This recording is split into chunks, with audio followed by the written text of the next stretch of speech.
Ganda ng buhok ni Luis, no? Next naman.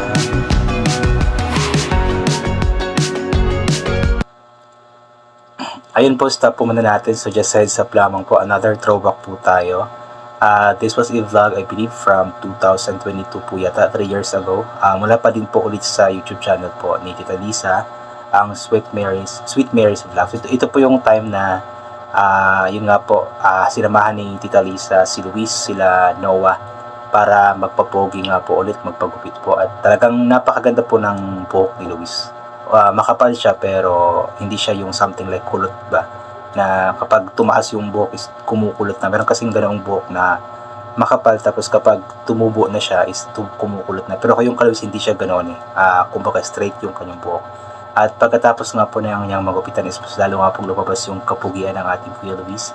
Alam po natin na artistahin talaga ang batang ito, pero kapag bagong gupit talaga itong batang ito is mas lalong lumalabas po yung pagka-artistahin niya. So ito po, panoorin po natin yung naging hair cut po niya.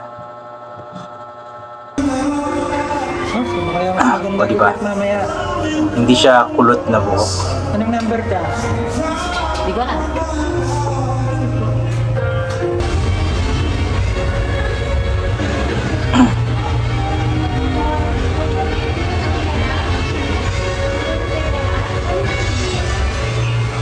Ganda ng buhok ni Luis talaga, no? Nakakasuya. Nakakaingit, I mean. Kasi yung buhok ko kasi kapag tumaas ng ganyan is kumukulot po kasi siya. At ito po, nagpagupit po ako kaso hindi yung barbero po, hindi yata marunong, iba yung ginupit sa akin.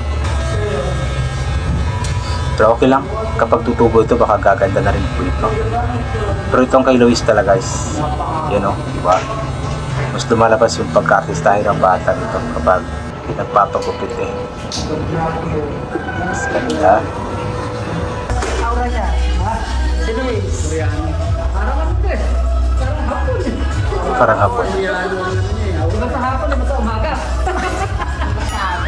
Sabi ni Kuya is parang hapon nga daw po yung beauty ni Luis. Totoo na din naman yung mukha ni Luis parang hapon, pati yung mata po is medyo may pagkasingkit po kasi. So medyo may pagka-hapon, may pagka-Chinese, may pagka-Korean. At yun nga, may pagka-artistahin po talaga itong batang ito. Especially kapag nagpapaayos siya ng kanyang buhok.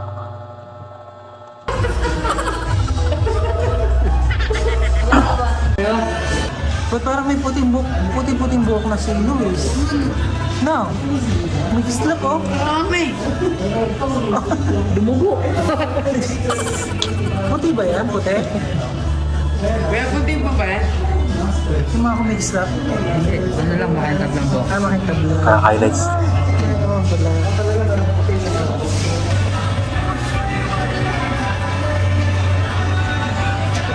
Anong taas mo po? Ay, meron din siyang baby. Meron. Solo na yan. Pero sumasama na ano? Nakahitan na kasi. Nakahitan na dito. Dati wala yan. Wala ba yan? Dati. Kalabo ka ba? Wala. Ngayon nagkaroon? Hindi ba ano, na pinahayit ko po. Ganun ba? Gusto mahiling sa ulit. Ang gano? Ito pala natin yung bini. Ayaw mo na. Huwag na.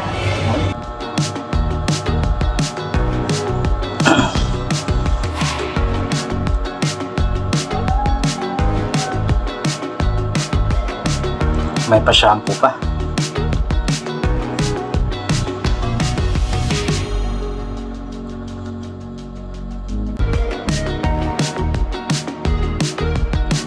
Yun, finished product na.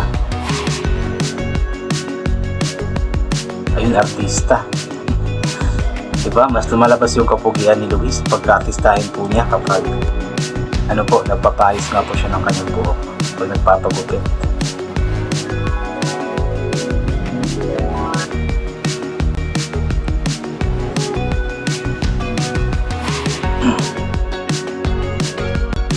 Bagay sa kanya yung ganyang hairstyle. Mas ano siya, mas malinis tignan.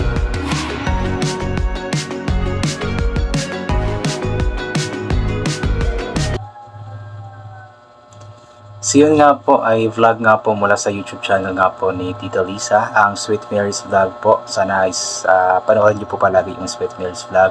At I believe ito po ay vlog from 2022 if hindi ako nagkakamali.